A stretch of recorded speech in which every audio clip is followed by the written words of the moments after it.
Game number 1, Belgium going up against the United Kingdom. So we have our next match here at the Nexus Contest, our Nations Cup. And we start things off with Towers of Doom.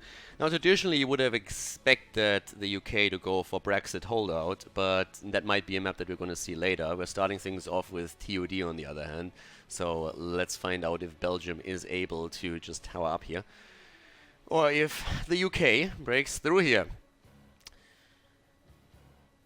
I would love to tell you that's going to be the only really bad Brexit joke that I'm going to make here today, but that would be a lie, and I know that you deserve the truth here, so we're not going to do that.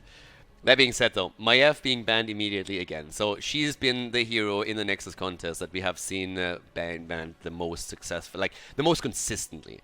Tanks oftentimes still a priority. Diablo, Garrosh banned out quite reliably. Genji is another one that oftentimes doesn't really see the light of day or the light of the game. But here in Towers of Doom, again, you have to also consider the global hero. So again, you have to think about Dehaka, for example. But Garrosh is the first priority. Dehaka definitely adding the more additional value, the global, you can tunnel in, the usual. So we're going to see if that's going to work out for one of the teams, or if they're going back to normal side laners that we've seen so far throughout the Nexus Contest here. So with Garrosh already banned out, the main question is, will Diablo get banned too? First ban and first pick go to Belgium. So if they want to go into Diablo, they would leave it open here, and they ban Abathur out. That's probably the biggest difference that you see when you're looking at high-level play and then looking at very low leagues of amateur and of the amateur scene. That Abathur on big maps gets a big priority for a lot of the top-tier teams because they can make him work really well.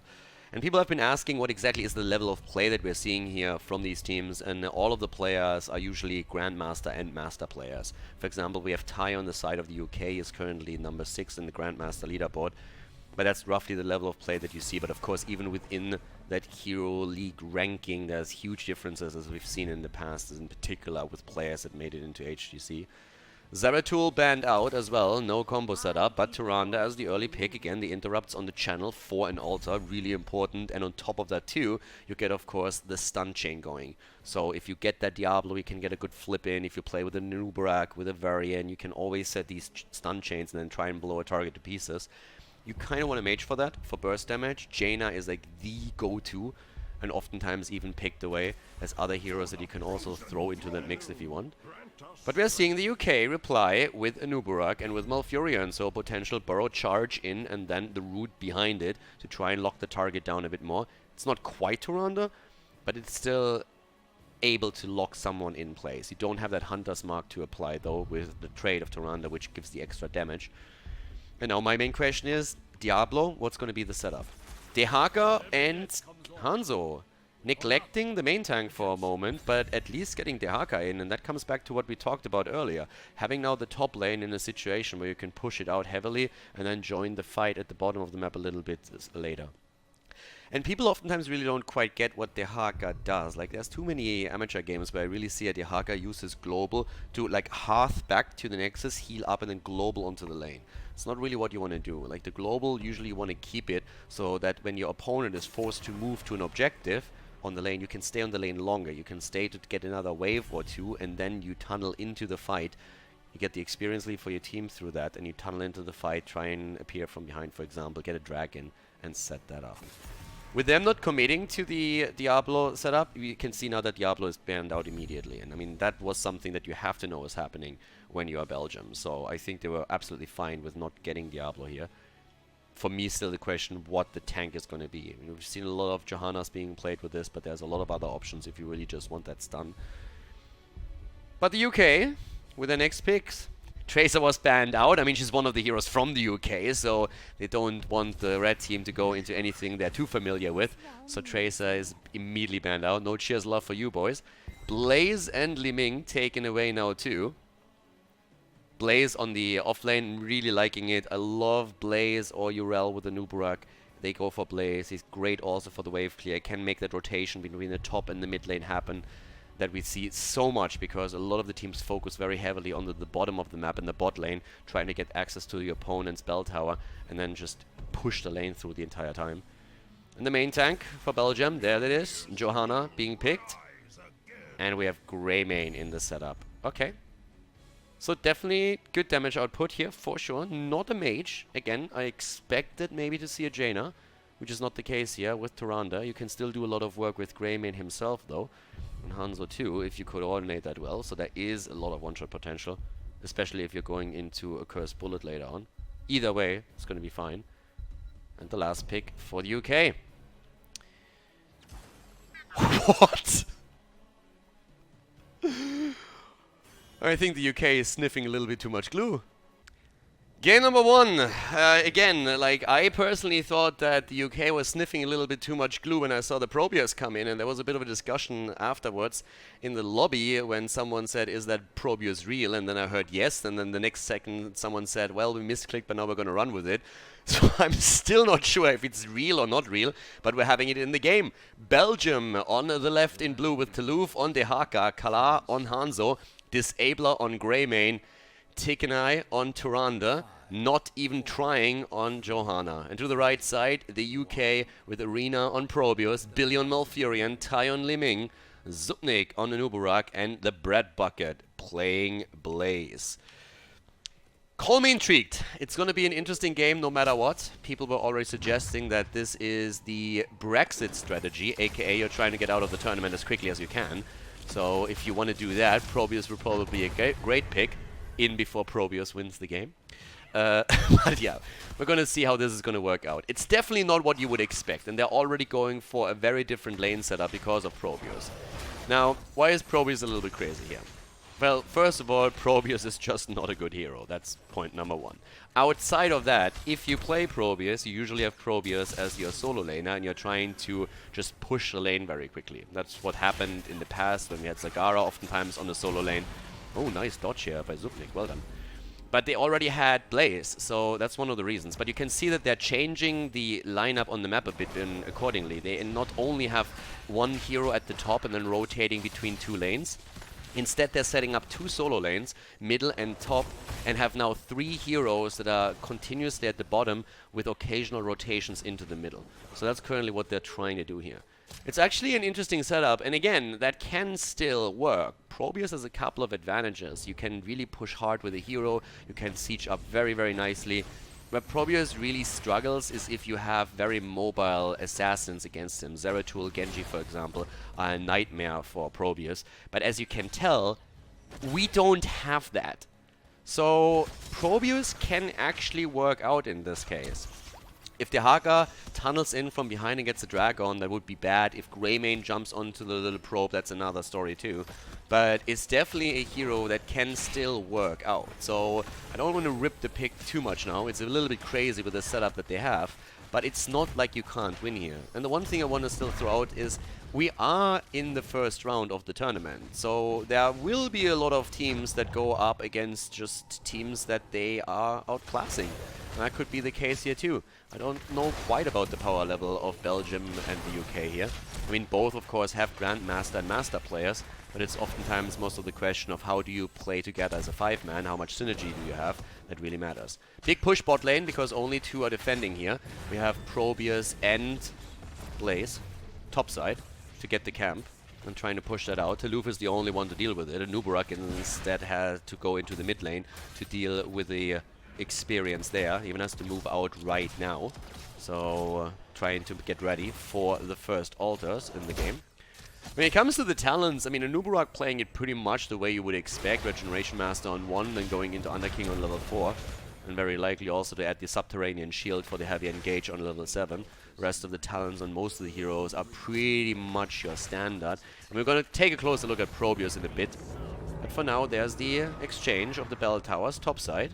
Now the Haka can of course burrow down, but before that he wants to get the extra wave, as he should, and then has the option to tunnel down here and help out, but his team is going to try and delay for as long as possible to allow the Haka to get another wave even. Blaze still not joining the fun.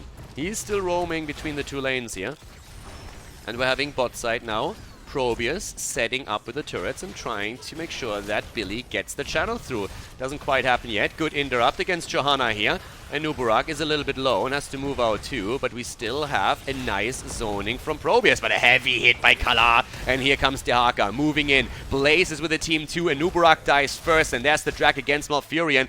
Nearly the kill. There's the kill against Johanna. The reset for Li Ming, but Malfurion is dead too. Li Ming still with cooldown resets that she can utilize here. Arena trying to get away, but there's the drag connecting towards the probe, and as predicted earlier, that is normally the end of him. Good stun from Tyrande. And Hanzo with a triple kill now. UK going down in flames as we have 4 kills against 2 altars already taken. The Wizened Duelist taken on level 7 for Greymane, so he's going to try and get those kills, keep himself alive to not lose any of the stacks. But an increased damage pool for him would be pretty fantastic. Celestial Attunement taken for Tyrande now, trying to make sure that the stuns coming from Nubarak and Blaze are going to be counteracted. Of course, the root of Malfurion also falling down to that vein. But it is a very interesting setup that we're going to see here. We have, for now, solid lead. And you can still, with all the push power that the UK has, try and play around a little bit and maybe push structures later on in the game. Level 10 abilities are going to be very curious with it too. But the UK is trying to just play with the advantages and even invading the mercenary camp. The problem is that the UK is already starting to contest that decision. Greymane in particular is in trouble and might fall here. Once again the damage from Probius, and they're going for Tyrande. That should be a kill, and it is indeed. Down goes Tyrande. That's the first kill happening here, and the second one comes in. Li Ming dies shortly after she takes down Hanzo, but it's still a 2-for-1 trade, and they're trying to make it a triple, going straight for the Haka. Body blocks are in, but the Nubarak dies again. Greymane is low, might fall, and barely gets away from Blaze, who can't even get the jet propulsion locked in against the Haka. So it's a 2-for-2 trade at the end of the fight. Level 9 versus nearly level 10, and with Belgium going into level 10, you know you're in trouble. Arena trying to get away here, trying to somehow get out. Nice move with the Nature's Cure here from Malfurion to make sure that the drag doesn't connect for too long, so that was well done by him, saving the probe. But the level 10 abilities are of course a bit too much to handle for the UK now. So another 4 shots fired, heavy pressure on the bot lane against the bell tower, and we still see them struggle to get their own heroic abilities, but Probius is pushing another wave through, and that's experience lost for the blue team. We still steal the camp down here as an exchange on the other hand. But there's a level 10 ability now on both sides. More action coming in. Arrow comes out, connects. Are they going to go in with a Blessed Shield? It's not coming in just yet, but there it is. Blessed Shield comes through. Billy about to fall as the Nubarak is already dead, and that's the end of Malfurion right there. Belgium not wasting any time, trying to push hard early on against the little probe here. 8 kills against 3, converting the bell tower. Ty barely gets away from this, and Arena is trying to help him now to secure that bot lane a bit. And let's talk about the probe here. Attempt for a kill, not quite working out. Probius with a Warp Resonance on level 1 as the choice. 14 stacks on the quest as we speak. The Turbocharged, which already helped out a little bit to dodge Dehaka in particular. Rift Shock coming in to find the synergy as well with the level 1 talent here. Very heavily playing around the Warp Rifts. And that's actually not too bad for the altar fights. And the Pylon Overcharge being used there too. They're trying to fight back. Nice move by Tyrande here. Li Ming mostly of all, to be honest. That's a kill secured already. Li Ming was very much essential for this one. And they get another kill against Hanzo too. Even a third one possible now against Johanna. Even with the Iron Skin, that wouldn't really help her either. Nah, she's gonna fall. It's a triple kill, and it's a strong one. The Haka never even moved down. But a lot of it really came down to Li Ming and her wave of force, using that to isolate Tyrande in particular. Now they're getting that bell tower back. And the UK is fighting for this. 12 versus 12, 8 kills against 6. Yeah, you don't want to go there.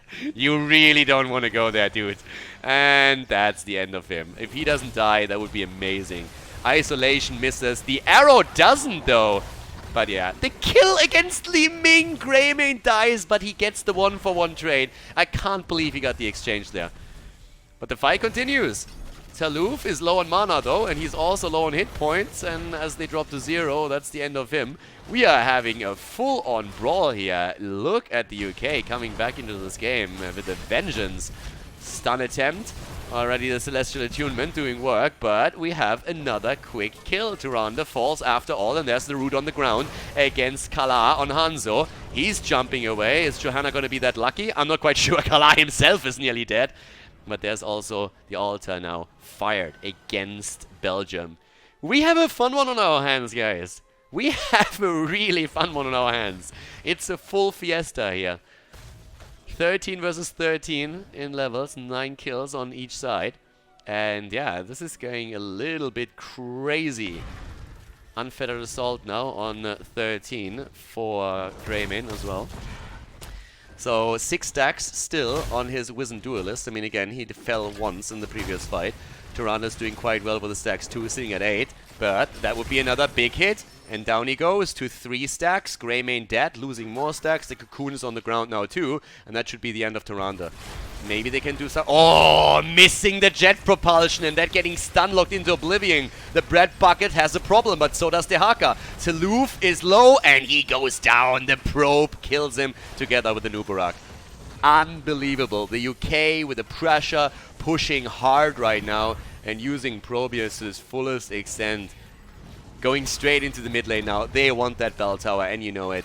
It's a 5 versus 4. Damage output on Probius isn't too bad either. The Warp Rift focus so far really working out, and then the Pylon Overcharge in these fights also doing solid work. That bell tower is a goner. Hanzo with most of the damage, he gets even more in, but again we have Tranquility used by Malfurion to make sure that they're sustaining themselves through that fight. Pylon Overcharge also being used, the probe at nearly 30,000 damage. Only Li Ming has more on their team. And that is a pretty solid setup. Double altar now as well on the map, and they're already trying to get that top left side. Malfurion is charging the top right, gonna get that one easily, and we're gonna see a battle over this one. 16 is soon there, not quite available yet for them. Isolation being used, and oh, the damage against Tyrande. That one hurt. That one hurt a lot. Li Ming wants to set another combo up, and does. They have a fantastic position with the bell tower already converted in the middle, and they're gonna get this one too. They're gonna get it. And they're looking for a kill as well. They're going for the Cocoon. They get the channel through, and now the engage happens. The drag is missing. Great job by Li Ming. Tai gets away before he falls. Barely, but he survives. And they got everything they wanted. They had not only an experience, but they nearly have... I mean, they basically have level 16. They have a level lead.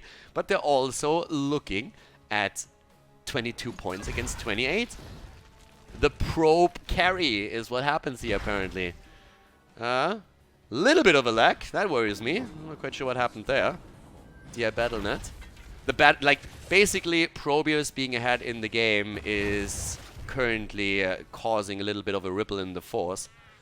And it affects BattleNet too. That's kind of what we're seeing here. But I think it has been restored. The equilibrium is back.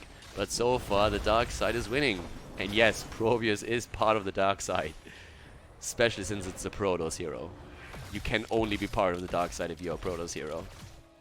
And I can only encourage everyone, come to the dark side, people. We have cookies.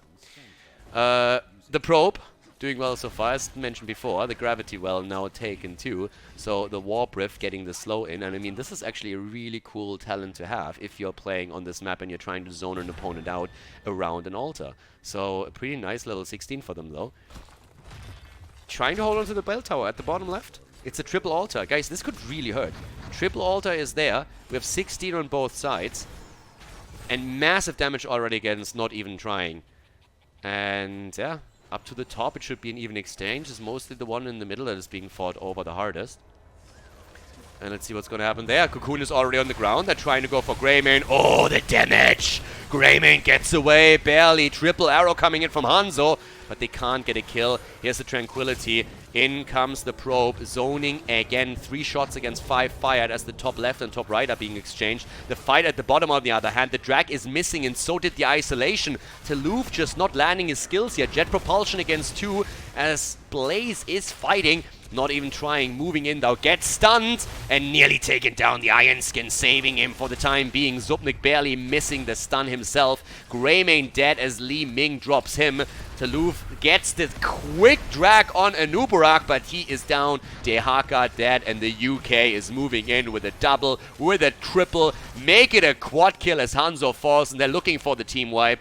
but Tyrande escapes, not even channeling the middle now. They know they can get another bell tower, and that's exactly what they're doing here. 18 versus 16, 14 points on the core. Another 6 would put that down to 8 single digits, and they could even go for a boss play after this one.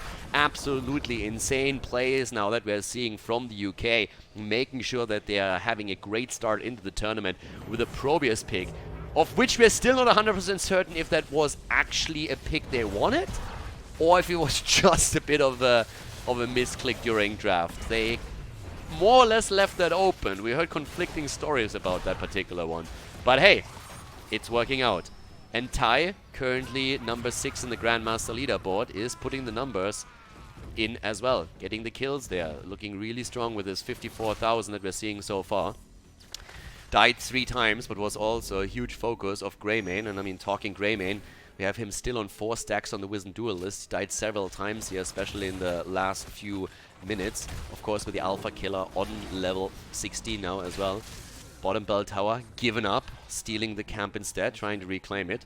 I mean, you look at Anubarak, and he never really completed his level 1 quest. There's so many fights happening, he didn't even have a lot of rotations going on for those particular ones.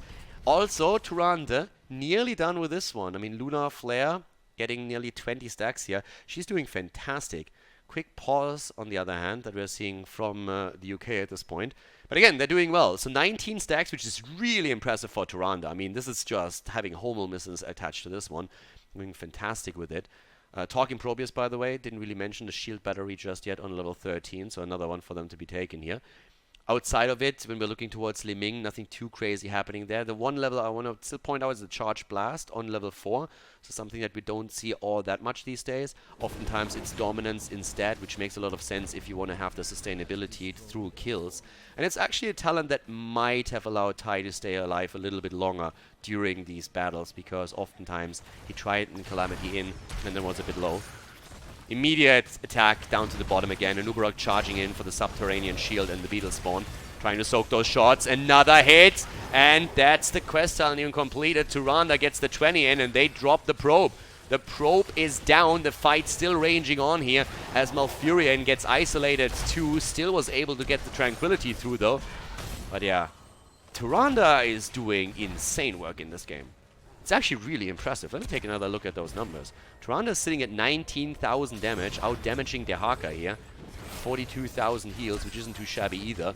And has done really a lot of work this game. I mean, the stuns that we're seeing from her. But again, if you're in that position, you're not going to survive. And she's not the only one. We have Hanzo dying too. And one channel is already through, but this is still going to be game if the UK is getting access to this altar. And now not even trying dies. It's a triple kill.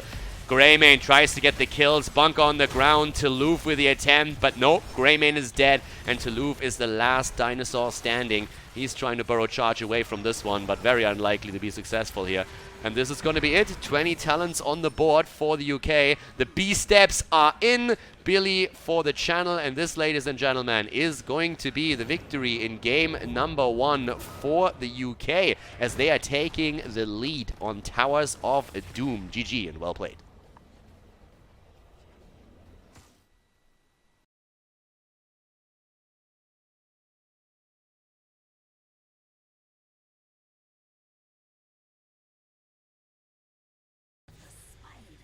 To the Spider Queen, map number 2. The UK have opened the series up with a bit of a bang, playing Probius here, which worked out really nicely for them. There's no Genji on the board, there's no Zeratul or anyone that can just sneak in and take Probius down. Greymane probably was the biggest threat to Probius in that last game. But Belgium was a little bit overwhelmed. They couldn't really handle the probe, and that ended up with a big victory for the UK. They might have struggled a bit towards level 10, but once that they had their heroic abilities, they played really well around it. Now we're having the second game coming in, and first pick first ban was taken by by Belgium, as they lost the last one. That means that the map choice was made by the UK. So Tomb of the Spider Queen is going to be the map, and a very different map, of course, from Towers of Doom. First of all, of course, here the experience changes with the forts taken. They come into play all of a sudden. It's also a smaller map, where rotations are a lot easier. You can quickly rotate towards the solo lane and try and get a quick kill there. Set up a gank. 2 turning points as well. So there's a lot that you can actually play in this one.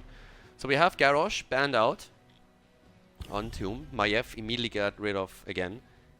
And this is a map where you really want to also eliminate Genji. This is a map where Genji is playing a huge role, so I would be very surprised if it's not getting banned. Or not picked early. Because the mobility of Genji here is one of the biggest assets that you have as a team. Again, the quick rotation towards the bot lane from your foreman that usually rotates between the middle and the top is super important. Genji can just like move down, try to offset the balance in the solo lane and make it much easier for your team to win there, to maybe get a turn in on the bottom side or get a kill even. Get Siege Giant Camp if you can get that kill. So there's a lot that plays into this. But we have a couple of other heroes to consider too when it comes to bans, and Tyrande is going to be one of them. Diablo, of course, as well, since Devil's Due is going to give him so much more value on this map here. But Tyrande was played extremely well on the Belgium side. There's the ban on Zeratul. Okay. Are we going to see Tyrande early on? Is it going to be Diablo? Is it going to be Genji? Those are the three that I personally am looking at right now. And it's Tyrande. I don't blame them at all. Tyrande is fantastic as is. And that Tyrande player really locked in these stuns in the last game. Very, very reliably. So they lost, yes, they are behind now. But that was a big powerhouse for them. But of course it leaves strong heroes open. And we're talking again about Diablo and Genji in particular. There's the Anubarak and Malfurion. Wow. Genji not picked, and neither did they pick Diablo. Now we have a chance for Belgium to pick Diablo for Tyrande and Diablo synergy. And on top of that, you get the Devil's Due value through all those regeneration globes that you're going to find on the map. You have the potential for Genji as well. I'm actually starting to become curious if they're going to pick Genji or if they're just saying like, well, we don't really feel too comfortable with Genji as a hero pick here, so let's don't go for that. There's Johanna and Jaina.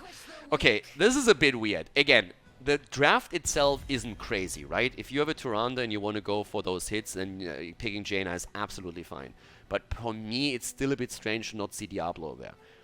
Johanna, of course, gets a lot more value on this map. So she is quite strong with the wave clear. This is one of her biggest assets. If you feel you don't have enough through other heroes, she's a great choice. But she doesn't offer quite the same synergy with Tyrande that Diablo offers.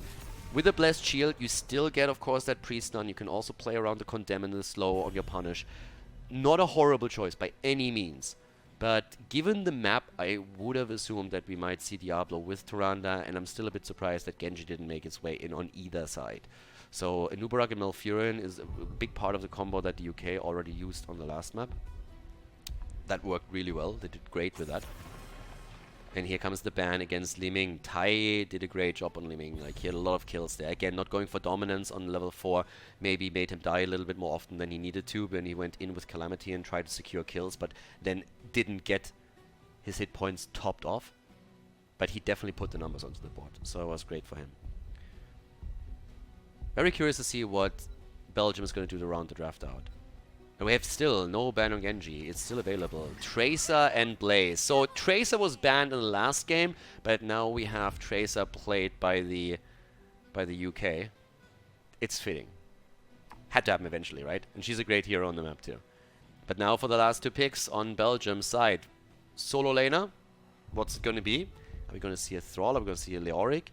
You can play the Haka again if you really want to, but I wouldn't really think that's what's going to happen here. Leo it is, and Alarak with that. Oh, that is actually dirty. If you have Alarak in the 4-man rotation and you can get a combo off after or before Tyrande's stun and then the Jaina damage, that is insanely aggressive in terms of how many kills the rotation could get if you play your cards right there. So really, really powerful setup if you have good players on it. Makes you a bit more vulnerable in the later stages of the game if you're having this much of a commitment to the melee, but again, if you play that right, you have a good chance. And there's Probius again. I'm not going to ripping them for it again. They played great with it the last time.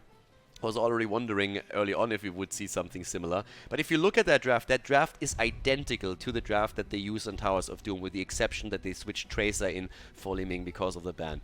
The UK in the lead. Can they make it work again? That's the question we're going to find out now on Towers of Doom. The second game has started and we have the UK in the lead, and once again they go for the probe. To the left, first of all, though, we have Belgium starting with Toulouse on Leoric in game number 2. Not even trying, is going to try Johanna again. We have Enabler on Jaina, Khaldor on Alarak, and Tikanai on Tyrande. To the right side, though, Probius, played by Arena again. I guess the second time that we're seeing Probius here also answers the question if the last pick on Probius was real or if it was a misclick. As we said before, there were conflicting stories about that. Billion Malfurion, tie set of Liming on Tracer, Bread Bucket on Blaze, and Zupnik on Anuburak. And if you look at the composition from UK and you're saying, like, wait a second, that looks oddly familiar. There's a reason for that. It's the exact same draft that they played on Towers of Doom, with the exception that they switched in Tracer instead of Liming, because this time Liming was banned out instead of Tracer from Belgium. But Belgium, as I said before, has a very, very aggressive setup here in the middle. I mean, this is a pretty scary one. Leoric is going to rotate down.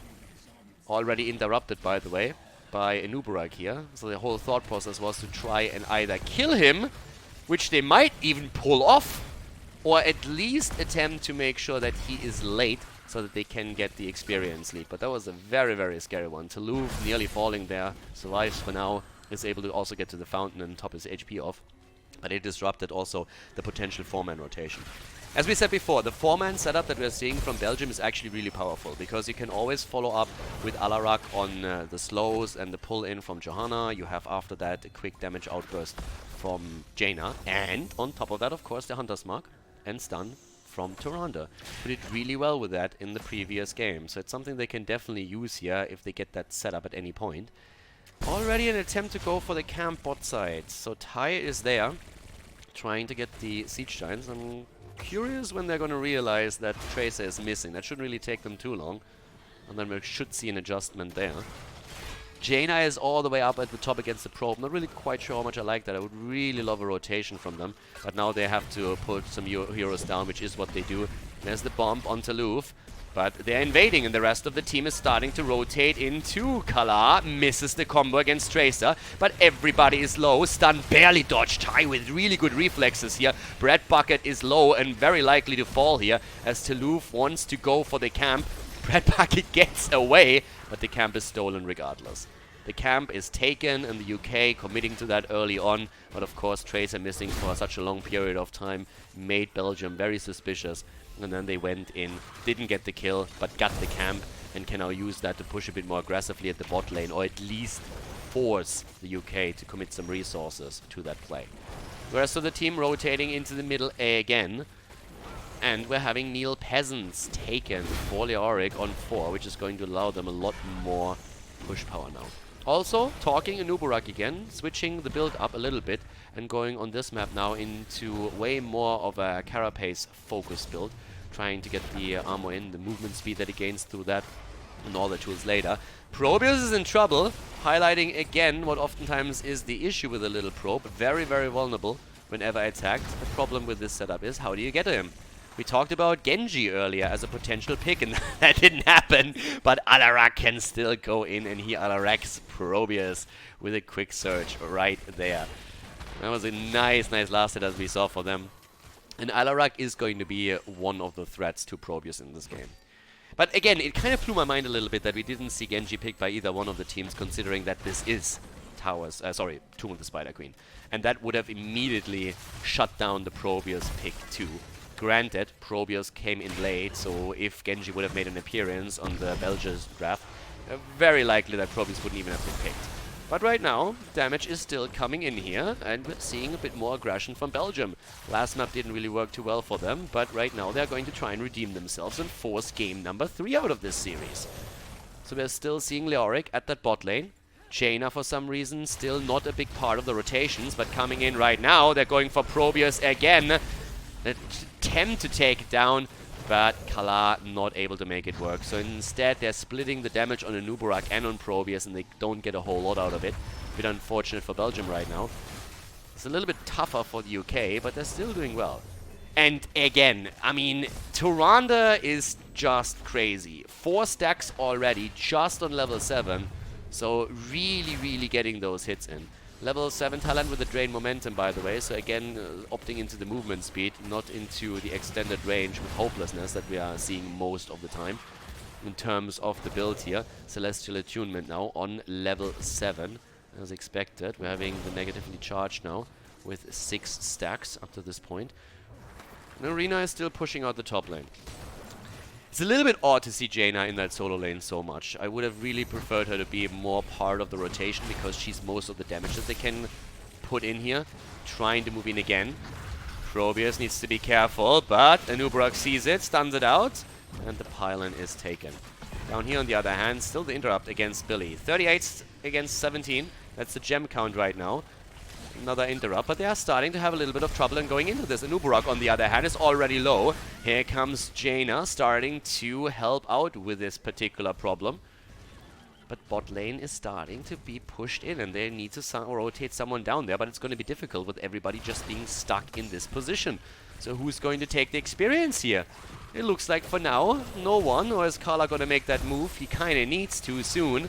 It's a heavy battle over the turn-ins, and the turn-ins are also getting set up at the top, where Leoric gets everything out of his system, except for 7 gems that he still holds, but that's the blue web weavers descending first. So a nice setup with 3. Kill attempt against Jaina with a perfect time. If she goes down here just because the web weavers come down, that would be the dream, but it's not quite that simple. Survives for now. Anub'arak jumps in against Alarak. Might have been going a little bit too deep. Beetle was a bit suicidal here, committing Sudoku right away. Solving those puzzles. And that's a dead Anub'arak. And that couldn't have come at a worse time, because now they're missing their tank for the defense. Probius against Jaina up at the top, down to the bottom of the map. It's as expected. Blaze versus Leoric now that the web weaver's on the map. And if you look at experience, that could very well snowball into level 10 and a quick commitment from Belgium. Much better start for them here. Turned sour on the last map, on Towers of Doom, after level 10 was achieved by the opponent too, but there's the kill. As I said, level 10, bam, there's the immediate blessed shield. Ring of Frost fails and does not connect, but they still put Anub'arak into a bad spot and force him to tunnel out, and that opens the map up, of course, for more damage on the fort itself, where we're going to see the first fort fall with the first web weaver wave. Fantastic setup for them. Great. You get the web weavers, you get the Anub'arak kill, you claim level 10 just as they come down. It couldn't have gotten any better for them. The first fort already eliminated, and 3 kills against 0. Definitely doing much better dealing with this setup here. And handling the probe too. Now with Leoric in the mix on the side of Belgium, they also have another tool that they can utilize against the probe later on. And can move in for that. But with that being said, the web weavers are descending again. Double turn in even. Ooh! The pain train is coming, boys, and it is hitting. It's leaving the station and it's headed straight for the United Kingdom. They get at least a camp, but that's going to be depushed pretty quickly now too. Of course, they're not trying to fight under that spell armor. Which lane are they going to focus on the most? Up at the top, the web weavers is going to be burned down pretty quickly here by Arena, by Zubnik, but the rest of the team seems to be starting to rotate to the bot side, because it looks very, very much as if we are going to see another fort fall here, and they're even trying to get Blaze. But yeah, no Blizzard just yet, but of course this is going to be pretty one-sided. That fort is going to fall. They might be able to force a battle, but there's so much zoning happening here already, and they're trying to go for Anub'arak. Oh, they might even get it still! The stun misses, Blessed Shield comes in, but a good cleanse coming out with a Nature's Cure here. Cocoon on the ground, Twilight Dream being used, and Alarak is dropping. Another ring that doesn't hit a lot here, but they're going for the probe in the backline. Can they get at least that kill? They might be able. Leoric is still on the move, but down here the counter-aggression is happening against Tyrande, and she's about to fall. That's the second kill right there. 2 kills, make it 3. Johanna falls. But we still have the bottom fort falling, and even the wall significantly damaged as they are moving in to drop the second turret. They get the kills, they get the experience, but when it comes to the structural advantage on the map, that is very clearly in the hands of Belgium. Belgium with 2 forts eliminated, the wall at the bot lane eliminated too, and even damage on the keep itself. Alarak is coming in again, and is getting the telekinesis over. A little bit of a shock moment here for Tai. The drain misses. Oh, Tai still. Okay. Trying to go for the Entomb here. No more moves available for Tai, but Taluf himself nearly down. Actually doing pretty well. Saying like, hey, she doesn't have any blink anymore. I can go straight for it, but then the rewind, of course, putting her back into business here. Big cooldown burned regardless. 13 talents are in. And 58 gems are still on the side of the red team, and they're finally starting to get their first turn in. So far, so good for them. 13 talents bring us Ominous Wraith as well for Leo, so he's going to go in for the damage reduction. Yeah, that Cocoon didn't really do too much for them either. But the big question is really how much can the Red team accomplish now with their own Web Weavers? Can they offset that advantage that they're having from Belgium when it comes to structures on the map? That's something they have to prove right now. Slows are already in as Tyrande is looking for another stun. Okay, quest completion for Alarak. Good job by him. 10 minutes into the game, hits the combo. Web Weavers at the mid and the top lane, those are the two important ones. And again, there's catapults, of course, already spawning with every third wave through the forts that they've taken down. Those will help with a deep push. But as the team starts to pressure, only one tower falls, second one might drop too. Top lane, Blaze is trying to get a bit more done, and he will, but it's very unlikely at this point that they're even getting a fort. That's what I'm looking forward to the most. Can they drop a fort or not? Oh, and Nubarak with a bit of a miss there, and the immediate move. Again, the ring not hitting, but the Entomb is good enough. There they come, Blessed Shield being used, and even Malfurion can't stop that kill with the Twilight Dream as he intended to. The bunker's on the ground, but it doesn't help Anubarak. Even with a full focus into the Carapace, he dies. But Jaina falls too. The counter kill, it's there. And now the top lane under even more pressure, not even trying, is moving in again, using his Iron Skin to keep himself alive, and they're eliminating the Web Weavers. 43 gems against 44 now in the hands of the two teams. But of course the big difference is that the blue team already had an additional objective. Bot lane has taken some significant damage, but Tai wasn't able to take down the fort here, so all three are still standing. But the rotations of the UK are starting to threaten the structure's topside now more than ever. And they are also setting up the cannon now, trying to get control over the top turn-in spot. And as the quest completed for Probius as well on his level 1, 13 talents. And we have even a little bit of a fight happening down here. But the turn-in, 35 gems turned in by Belgium. They're doing well on this map. They're doing really well here. In terms of kills, it's still dead even, but they are way more aggressive, way more coordinated than they were in the previous game, and their rotations are just more successful right now. Also, Probius has a much tougher time every single time that a fight is being forced. The only thing that really struggles a bit is the Ring of Frost on Jaina. They're just not landing the way they really want to.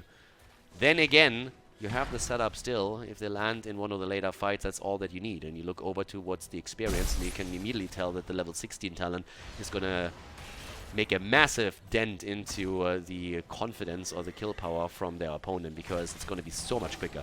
Nearly a level ahead now, and 16 is going to be great for them. And that forces, of course, the UK back, and might just be enough for another turn-in for Belgium. And they have it. That means Royal Focus now for Leoric, so that's going to be great for him. If you look over to Alarak, he by now has the Lightning Barrage here as well. Damage output on him, we're seeing the Numbing Blast even, so a bit more control during these fights. And already trying to set up the combo against Probius here. Alarak, by the way, with 22,000 damage, nearly the same number that Leoric has. Jaina so far only with 17,000, but as long as she delivers the burst damage, it's going to be fine. Toulouf anchoring the play on the side. Needs to be a little bit careful here, but they're starting to go in. Cocoon is on the ground, and this time the Ring of Frost connects. The Blessed Shield too, and that's the end of the probe. Immediately down. Alarak goes in. Numbing Blast is hitting hard and locks down Anubarak, but he's able to move away. Bunker even being forced as the Web Weavers are perfectly synced with the Bruiser camp, so now they fight underneath the Spell Aura as well, making the poke so much harder from the UK. 17 versus 16, 5 versus 4 in kills, and a massive push towards that first keep in the game. Belgium definitely looking much, much stronger in game number 2 than they did in game number 1. And the UK is struggling here. They are having trouble with this. Anubarak again up at the forefront, and the stuns from Tyrande are just coming in, hitting over and over again. They're going for the fort at the top lane, and the entire map is under the control of Belgium in the second game. 5 kills against 4, level ahead, trying to push the advantage even a little bit further towards the wall of the keep. Very unlikely that they're going to get the keep itself, obviously, but as long as they can take the wall, that would be fantastic. They're already trying to set tie up here. Here's the Blessed Shield. Nice Nature's Cure. That was a great move from Billy. really playing well around that. Anubarak with the engage again, doesn't really hit it, but there comes a jet propulsion from the side as we're already seeing the cocoon being used. In comes Khaldor, but he's about to drop. Nice play by Ty on his Tracer. The Ring of Frost connecting again, and they get Anubarak as the counter kill. A big back and forth between the two teams that we're seeing here, but Belgium trying to retreat, low on mana, low on HP, trying to even go for Ty here on his Tracer. Nearly successful too. The bunker is on the ground again, but the Blizzard comes in as well. The core, by the way, nearly getting attacked here. 2 catapults already homing in on this. Unlikely that's going to lose hit points this early in the game. But everyone retreating here from Belgium's side. And that was definitely a bit of a rough one. Catapult gets taken out, but this is still starting to get a bit rough. Red Web Weaver is descending very soon. And look at Tyrande again. 17 stacks already. She's really doing work with this. Like, the stuns that are coming out of her are fantastic. Epicenter still chosen. Outside of that, the Eradicating Spines and all the talents for the Carapace taken on 127. Stacks currently on 15 also for Broccoli, by the way. As we have Web Weavers on the ground, and we're going to see the next big fight happening right now. But of course, again, Leoric moving in with a Royal Focus, trying to go for the damage reduction. The stuns! And again, the Nature's Cure, but Anubarak is dead. They're wrecking him so hard. Billy is doing a fantastic job with these Nature's Cures. He's always waiting for the setup. A little bit of a YOLO move here by Taluf that doesn't connect, but still, they have a 5 versus 4 going for themselves. And that's an easy defense on the Web Weavers.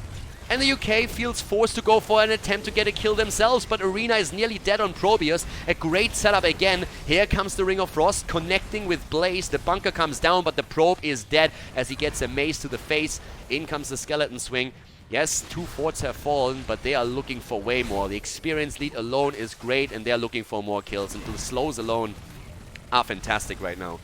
Billy is low on mana too. That doesn't make his life any easier. And uh-oh, Tracer with a rewind attempt, trying to get away here. Lightning Surge comes in, but Ty survives. Nice dodge by him. Billy's still alive too. They're trying to get the kill against Tyrande, barely escaping, but now Blaze is exposed and he dies. A staggered death on their side. All of the forts are gone. The keep in the middle attacked by the Web Weavers, but it is not falling, and we already have a commitment towards the boss. 20 in their hands. All the gems are now being grabbed by Khaldor, and the rest of the team is moving straight in for the boss itself. Gotta be a bit careful though. This is gonna be a 4 versus 4. This is... Guys, I don't like that at all. This is a disaster in the making, to be honest. Khaldor is at the bottom. He gets all the gems. That's great. Here comes the fight onto Anubarak. If they can kill him, that would be great. And yes, they cannot. Looked for a moment as if they could, but here comes Tracer. Takes the kill against Tyrande in the backline. The boss still there. Nearly a kill against Jaina, who throws a ring out just to be safe, but Anubarak dies regardless. Leoric might fall, he doesn't care too much. Taluf dies, Tracer getting the kills in, but of course those gems are lost and not even trying. He is trying. You might have read his name correctly, but he's lying here because he's trying to save those gems. Doesn't get them though. Oh, the attack against Malfurion! The Twilight Dream is strong though, and they get the kill. Billy with a place. Billy and Ty, this game, so many fantastic plays by them. Pleasure to watch. And we have Johanna getting all of the gems, but now we're seeing the immediate attack towards the boss. Had been leashed, and now Taluf is the only one scouting this out, but with 3 heroes down, there's nothing that they can do about this one.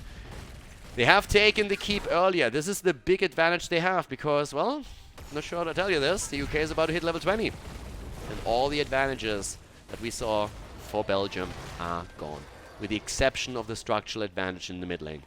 Now they have to try and hold their keep at the top side. And the wall is still there. There's still the tools to take that down. 10 versus 8 now in terms of talents. Kills, my bad. And of course the Buried Alive alone is just absolutely fantastic here. If they can use that properly, it would be great. The Deadly Charge for Alarak, trying to go for the boss, but they can definitely wreck this team. It's all about the engage. Who hits first here? Tyrande missing the stun, using it early, on cooldown now. Taluf still with the damage reduction, looking to see if he can do something. Anubarak moves out, the warp rifts everywhere from Probius. Again, the combo from Alarak. Anubarak in trouble. Anubarak again about to get wrecked. He moves out, but there's Lightning Surge dropping him. The keep is down. Pylon overcharge already being used here. Taluf trying to go for the connect, moving out again. And they got the kill.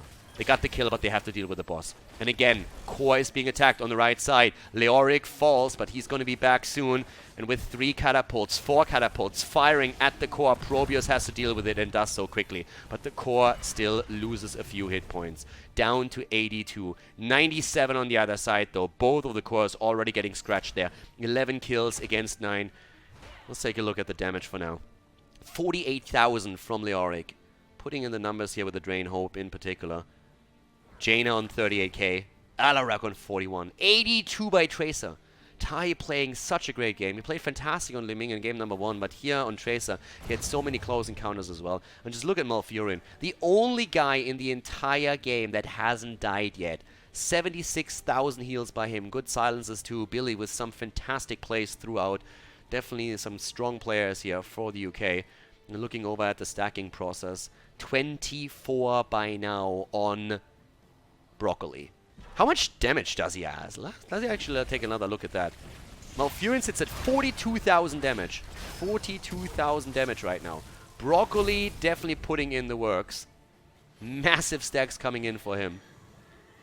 And Anubarak, the punching ball. I mean, he knows it too. 6 deaths on him. Diablo was open. Nobody took Diablo. Nobody gave a shit about Diablo. Can you imagine how bad Diablo feels? Like the Lord of Terror himself on one of his best maps and nobody even looks at him? This is like if you are the fat kid at school that gets drafted last or not at all. That's exactly how Diablo feels. And I mean, I admit it, he can definitely lose a couple of pounds, don't get me wrong. But he's terrifying in his own right. And I don't think that he deserves that. I mean, they took a cockroach over him. Guy must feel like shit right now. Both of the teams lost a keep. And we have enough gems for the UK to get a Webweaver wave. And they are close. They're close to getting the turn in, and that's why we see the invade. The fight is about to happen. Leoric comes in from behind. He goes for the entomb, but it's not enough to kill Probius. The bunker is out. The fight, on the other hand, against Tracer. Tracer already dropping low here. We have the cocoon against Alarak. The Ring of Frost not doing enough. And the massive epicenter from Anubarak as he comes in from the side. Everybody on the side of Belgium is low, but there's no kills yet. Not even trying survives. Leoric falls thanks to Tai on his Tracer, but Anubarak is dead as well, and they're going in once more with the quick numbing blast coming through Jaina. The kill against Blaze. And this is a nightmare, but Alarak falls, and he's not the only one to randomize too, and Tai is just shitting on them. Moving in and completely dropping one hero after another. Together with Billy, they make it happen. And this is maybe the turnaround in this game for them. They have played defense for a long time. Only through the boss were they able to make a couple of moves here. They are in the lead in the series, but now they have the Webweavers descending, and they're already looking at the top lane. Only Jaina alive. Leoric about to be back here. The defense is going to be really tough. Another 30 seconds until we have them back. They have a few more seconds until the Webweavers are there, but this is not going to be easy at all. And Toulouf misses the entomb. Not even sure what he wanted to do with it in the first place. Jaina already used the Blizzard. There was no kill potential there. They're just trying to get those catapults out of the way, and that's the first thing that they have to do. Jaina moves forward to do exactly that and is able to pull it off. 10 more seconds for the rest of the team to come back. And let's face it, that Buried Alive is going to be back in a few as well, but misses another attempt here. Webweaver is now also in the mid lane. That keep is definitely going to fall. Can they hold on to the core though? Belgium with the attempt at the defense. The game was fantastic for them, but now they're falling behind. First Webweaver about to be eliminated. Blaze isn't there, just now coming back. The keep in the mid lane is about to drop, and they're starting to go back in for Webweaver number 2.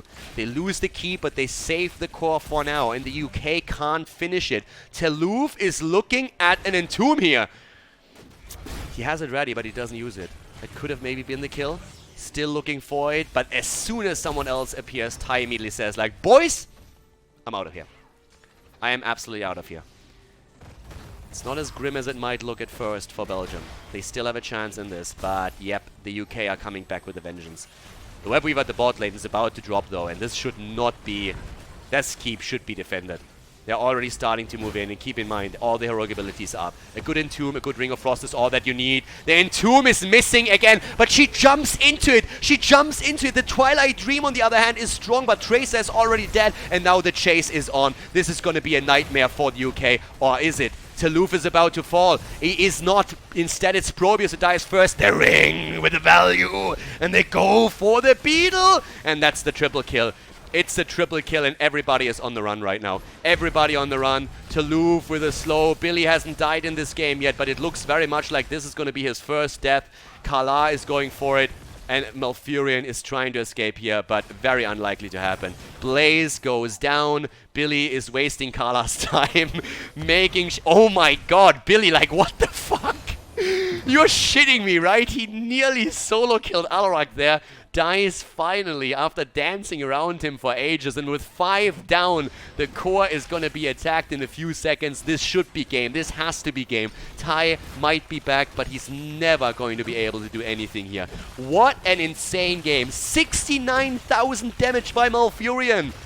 And that's... oh my god. What a match. And we are going into a third map for this one. It's gonna be a delight.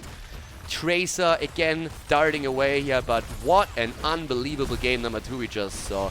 Belgium against the UK, and we're going to head into game number 3.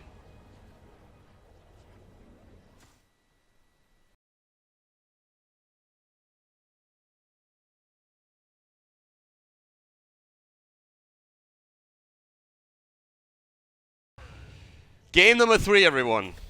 And boy, am I excited for this. This is going to be sick. I mean, the last game was crazy. Billy the Kid on his Malfurion. Insane damage output by him, and nearly winning an Alarak 1 versus 1 there. Khaldor, the Alarak player, said later on in the lobby, this is like, hey, that wasn't a fair fight. He had Groot with him too, and yeah, that broccoli did a lot of damage. But we had some sick plays. I mean, Tyrande just landing stun after stun after stun. Billy playing like insane Malfurion. He said later on, well, it's my only damage dealer. And I'm like, well, you do a lot with that guy. And he heals too. Malfurion OP confirmed. I mean, either way, the game was awesome. The game was absolutely amazing. And we're going to go into game number 3 now. And Infernal Shrines is already promising a lot of action. Maiev banned out, as usual. That's what we saw the entire time here. We have the ban on Garrosh as well. And let's go in. I would love to see Malfurion again and Tyrande on the other side, just to see if they can just repeat that performance on that. And it's a little bit tricky, right? What do you ban here? Okay, they're banning Abathar now against the UK, which basically means Li Ming is open and Tracer is open. Those were the 2 heroes that Tai has been playing, and he's been great on both. Now, do you get the value out of Li Ming that you really want onto the map? Different question, because Infernal Shrines, she has some reduced value on the shrine fights, can still work though and can still be strong. And Zeratul is also consistently banned against Belgium. But yeah, I'm ready for this. Is it going to be the Tyrande as the first pick again? It was a great choice in the last game, for sure. The Tyrande setup is really powerful for them. But again, we're talking Infernal Shrines. Alexstrasza can of all course be played all of a sudden. Malfurion is fantastic here with the roots to control the choke points. And it's a tough choice to make. Diablo is good on this map too, but it's Tyrande again. They go straight for Tyrande, but you can already tell they were really thinking about this. And Denmark, United Kingdom. We had Denmark in the last one. The UK, what are you going to have from them? They picked Anubarak and Malfurion in the last game, and I guess in all of the games. And there's the Malfurion again, and yeah, I don't begrudge him that pick at all. Malf and Muradin. Now, I'm not 100% certain sold on those tank picks. It seems like the front line is a little bit weird for them. But Muradin, such an early pick for a hero that very likely would not have been contested, is a bit weird. Because you have Diablo out there, you have Johanna out there, you can still play Anubarak, which is now headed over on Belgium's side. But they feel a bit pressured. It seems like the front line, their tank is in a bit of a spot, okay, what do you want to play, what you're more comfortable with. So this is why they're prioritizing Muradin this much. With Anubarak and Genji now being picked, you can really see what the name of the game is, though. You're trying to get those quick kills. Anubarak goes in, gets the stun, Tyrande follows it up, and we know that this Tyrande is going to hit every follow-up stun. And then you gotta try and go in with Genji and potentially a bit more burst damage. Ban on Jaina, maybe even? I mean, there's a... Ooh, they missed the ban! Okay, boys. That's a little bit unfortunate right there. But yeah, we can expect a mage for Belgium. Could be a Jaina, could be Gul'dan, or Fia even. Any kind of burst damage follow-up onto Nubarak and Tyrande outside of Genji himself would of course already been great. But yeah, United Kingdom here a little bit sloppy. A little bit sloppy. Missing the ban. Hanzo eliminated. And now I want to see some follow-up damage from them. They could actually play with the Tyrande here, with the Jaina too. You have a Muradin stun, Malfurion roots, can get that damage on. What's Tai gonna play? It's pretty much my biggest question at this point. What is Tai gonna play for them? Are we gonna see him on a Tracer again? Is it gonna be a Lim Ming? Is it another mage? Anything that's mobile seems to be really good for him. Ooh, Vala? Now, I love Vala. She's my girl. But Vala is tough. Vala is tough to make work. Against Genji and Tyrande here, it's really tough to keep her alive. Urel, I love that for the solo lane. I really like that choice. Vala, I did not expect. If they wanted auto attacks, I could have totally seen them go into Jimmy. But that is a bit tough. Let's see what the last pick is going to be for them. Thrall and Jaina. There's the Jaina. That's the reason why I could have seen Jaina ban. For exactly that reason. A Nubarak initiation, Tyrande coming in, maybe a Sundering from Thrall later on if you don't go Earthquake. Jaina comes in, drops the damage. And they showed it several times now. Okay, so this is a bit tricky. And for the last pick, we're looking at more damage. We want a mage, ideally. Gul'dan is still up and can be played here. Could, with a Horror Fire, also really bring the value in a big team fight. Okay, double support. Alright, to make Vala happen, they go double support. They put Tai on Vala, I would expect. Yep, and they go double support for this. Okay. Not sure if this is going to work out for them, but I can see the idea behind it. Okay, so they're really banking heavily on Tai to make the plays here, and Rega can go for the camps and has a bit of wave clear. Alright guys, no Probius this time. We're going into game number 3. Let's see who wins the series. United Kingdom going up against Belgium. Game number 3, and we are in Belgium with Toulouse on Thrall, Khaldor on Jaina this time. Switching the Jaina player here. We have Enabler on Genji. Not even trying on Nubarak, and Tikanai on Tyrande. Khaldor played Alarak in the last game, and they had a bit of trouble connecting with the Ring of Frost, but now they are switching the players up. To the right side, a full double support setup to support Tai on his Vala. Rega, played by Arena instead of Probius. Billy on Malfurion again, Tai on Vala. We have Zupnik on Muradin, and Brett Bucket on Urel. Celestial Alignment on level 1 for Billy. And this is going to be an interesting one. If you wanted to go into a double support, the traditional pick would have been to go into a Tacita, who also offers wave clear and Archon damage for Infernal Shrines. They decided against that and have now a full double support to make sure that Tai has the freedom to really reign here with his attacks. And that can definitely work. Tai has been doing a fantastic job on a lot of the heroes, and they're getting the damage in once more against not only Nubarak, but Thrall also really low. Now, getting, of course, kills in is always a little bit tricky when you're going up against double support, but we're having nice triple stun here. An oop. Not even trying, is barely able to get out there. That was a close call.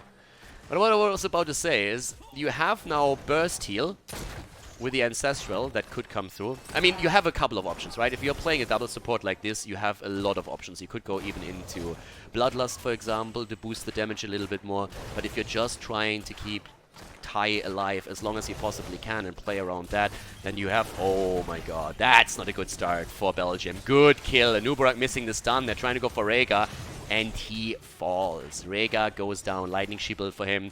Exchange in damage and kills. But Muradin still up against Genji here. They're still retreating. Comes a stun against Vala. A heavily action-heavy game here in the early matches. But again, coming back to the thought process. If you're playing with a full double support like this, you have a couple of options. You can try and keep Tai alive with an Ancestral Healing and really go heavy on that.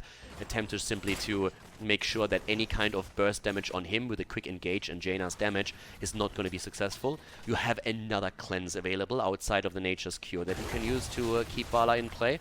But you can also, of course, have a few additional tweaks to your build. And we already see a focus onto the Lightning Shield for Rega. That helps, first of all, with the wave clear then later on when we're talking about shrine fights, but it also makes Muradin a little bit more dangerous, or Urel, depending on who you want to go for here. So there's definitely options on both supports that they could go for with this setup. Tai also with the hybrid build, so going straight into the multi-shot. Oh, nice. Genji, protected by the way, is eating a lot of damage. They're doing well with that coordination. Heavy push to the bot lane camp that they took, and they're really making sure that they can assist this for as long as they possibly can. And Tai, as expected, is just dancing. That guy is high-fee like hell. He's definitely not drinking a lot of tea in the UK, I can tell you that much. That shit is supposed to calm you down, and if he's anything, he's not calm. He's maybe a calm killer, but he is high-fee as hell. Like, he's just jumping all over the place the entire time. He played great with Li Ming, he played well with Tracer, even though they lost that map. And now he's doing pretty solid on Vala, keeping those stacks alive on his trade to make sure that he gets that movement speed too. So this is going to be an interesting game for sure. Up to the top lane, we have Taluf going up against Bread Bucket, who also has been playing a very solid match thus far. But we have the first shrine on the map and already the lead, and this is going to be an early Arcane Punisher. They're going for Mirrodin. There's the burst damage. He's about to get out. Oh, gets interrupted actually, and down he goes. Mirrodin gets interrupted on the jump. That's the end of him. Now they're focusing their attention on Vala, but with the double support ready, Tai is already on it, and he is just racking 17 against 10 stacks. This isn't over yet. Gets a few more in. Thrall also completing his own quest, so he has now the double chain lightning for the Egg of Elements. Engage in the backline, stun on stun, but Rega gets away, and look at Tai. He's nearly dropping Jaina, and he helps the kill as Urel jumps in to secure it. And Tai isn't done yet. They're biting on Tyrande, they're getting the slow in, another quick jump. Genji is helping out with it, but Anubarak is dead because Tai is just getting kill after kill. Wow. Just wow.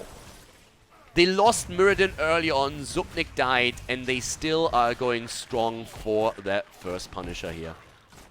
Crazy. Let's have a look at that damage. 16k already on Tai. Now again, he can play this aggressive because there is a double support. It's a big thing to keep in mind here. If you would play that without a double support setup, you would be in a lot more trouble. And later on in the game, after level 10 abilities, Belgium has a lot of chances to turn this around. They could have lost so many more heroes, by the way, too. That's another thing to really consider here. They were able to save most of them. They should have lost a lot more, to be honest with you.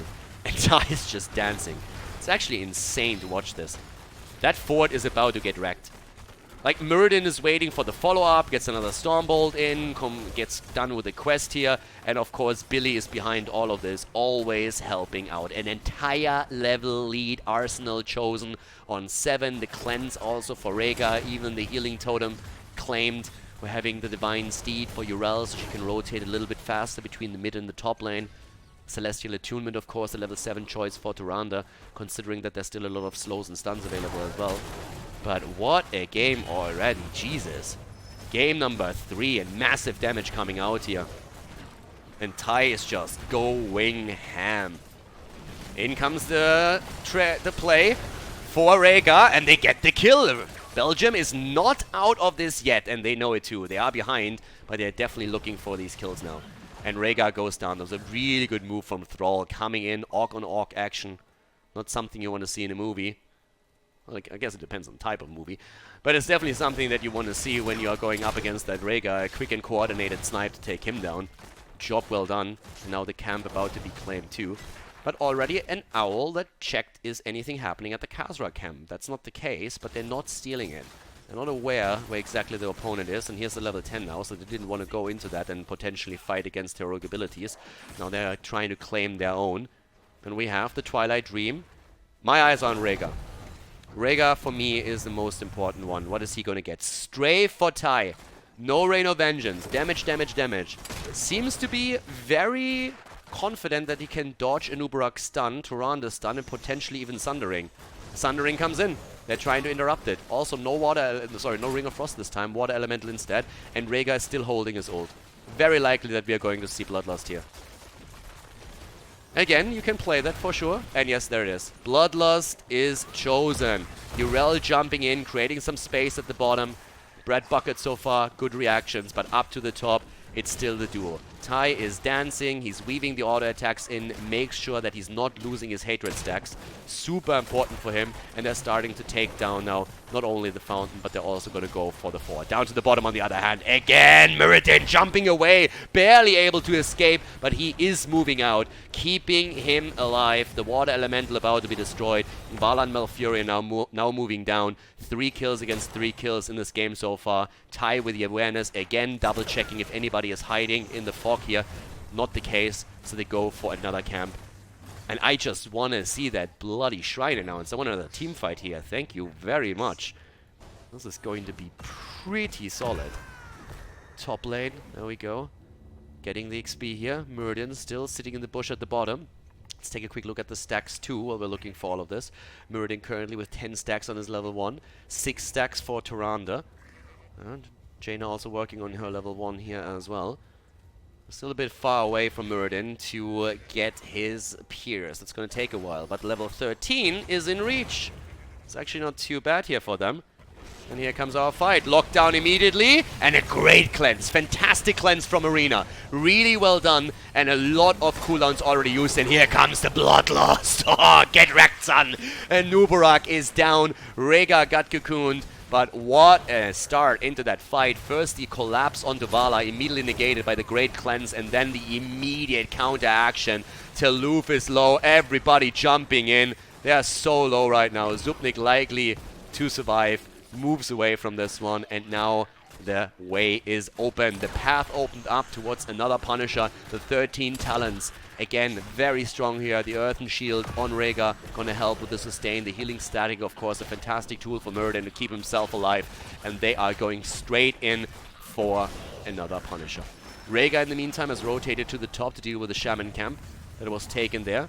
But now we have a 5-on-5 again. Are they going to make the move? Nah, they're not. They're not. It's too late. Punisher is going to be taken. It's a Mortar Punisher too.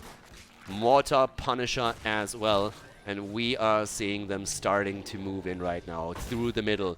Tai is there again with the damage. They're going to be looking for those kills too, of course. Rest of the team, they have their cooldowns ready. Sundering is back to business. Keep that in mind, especially, of course, for the strafe that could be interrupted once that it's being used. Nice move away. Zupnik follows it up, tries to look for the stun, doesn't get it. And Red Bucket is there too. But they're going for the fort. They're completely zoning out the Belgians. Belgians? Yeah, more like that. 13 ready. Even talents.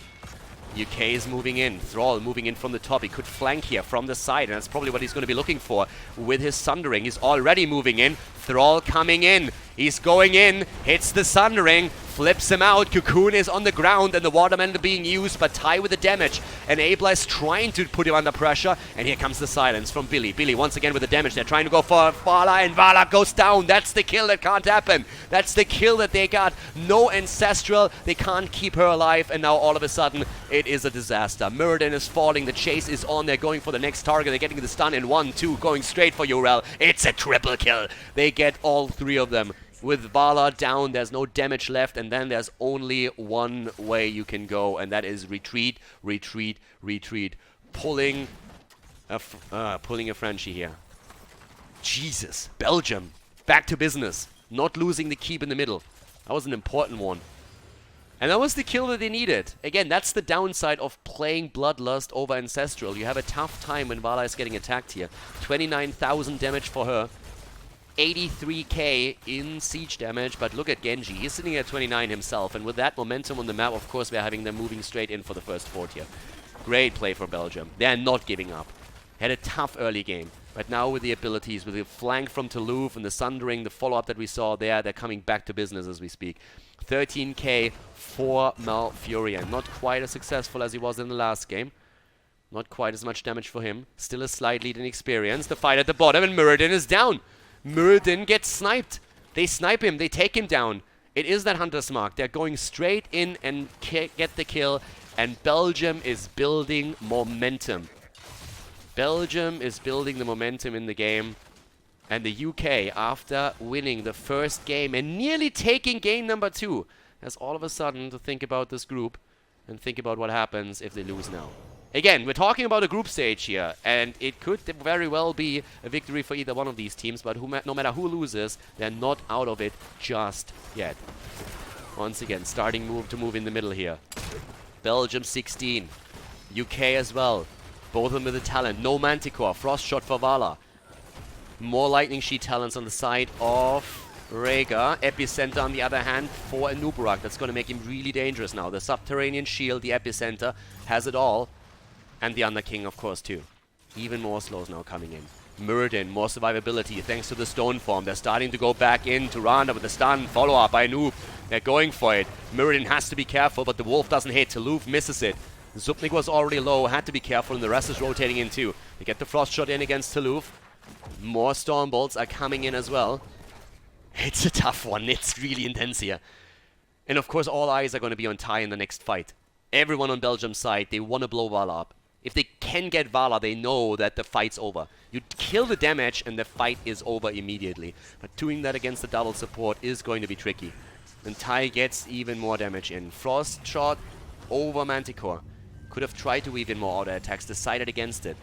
The Shrine is spawning at the top side. Everybody starts to rotate. Red team is a little bit quicker. The UK is already taking the position. Is pushing out the wave. But a camp has been claimed. It's not going to get too much value. It should be able to push that easily, but it will force some heroes onto the lane itself.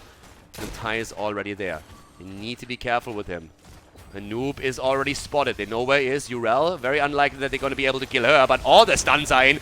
Puts the ult out, and here comes the Sundering now too. Muradin is far back against Jaina, and Anubarak is down. Great kill again. Ty with the damage, trying to save Malfurion here, and they're doing well with that. Good job by Zupnik as well, completely isolating the burst damage in the backline. Khaldor couldn't get anywhere near the fight.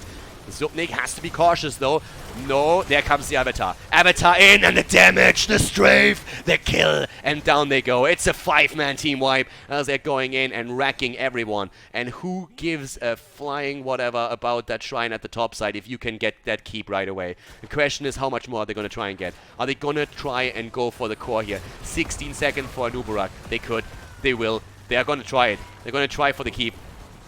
And the core. Core is open and they go straight in for it. Only 5 seconds for a Noob. There's no way. There's no way. The UK goes in. The double support setup with Vala. Successful. 40,000 damage on Ty with his hero. What a game and what a finish as the UK claim victory in the best of 3 series at the Nexus Contest. Awesome series. Absolutely awesome.